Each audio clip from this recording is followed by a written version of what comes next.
हमारा घर में रोजो सोहर होई। तो भाई लोग खेसारी भैया का बोल दिले बड़न कि हमारा घर रोजो सोहर गवाई। ई बात सुन के बिहार आ पटना आरा छापरा पूरा बोखला गइल बा, पूरा एकदम हाला मच गइल बा। तो खेसारी भैया का बोल रहा तनी फिर से बोलब। ऐसे हमारा क्षमता बा सोहर गवावे के। हाँ, ये से हमारा क्षमता बा सोहर गवावे के। ना खेसारी भैया पूरा दावा ठोक के कह दिले बड़न कि इनकर क्षमता मतलब क्षमता बा कि सोहर गवा दिहन। तो जानते बड़ा लोग टारगेट के करा के बा, नाम तो ना ही धरे। हम चाहिए तो हर 9 महीना पर सोहर गवा दी अपना घर में। खेसारी भैया चाहिए तो हर 9 महीना में इनकरा घर सोहर गवाई। काहे ना गवाई, इनकरा के यहाँ तो सब कुछ बा, लइको बा इनकर।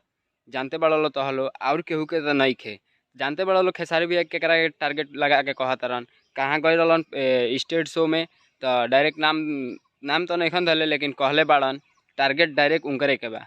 तो लो जानते बड़ा लो, अगर केहू के लगे ताकत होखे त गवा के देखाओ सोहर। अगर केहू के लगे ताकत होखो तो गवा के देखो सोहर।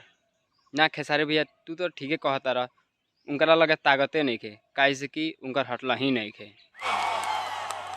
हम ऐसे ना बोली ले, उतना ताकत बा जे सोहर गवा दे। ना हो खेसारी भैया, हमनी के तो जानते हो नहीं तारा कि पूरा ताकत बा, वही से तो तू सोहर गवा के कहत रह, चिल्लात रह स्टेज पर चढ़ के कि हमारे लगे माने ताकत बा सोहर गवावे के।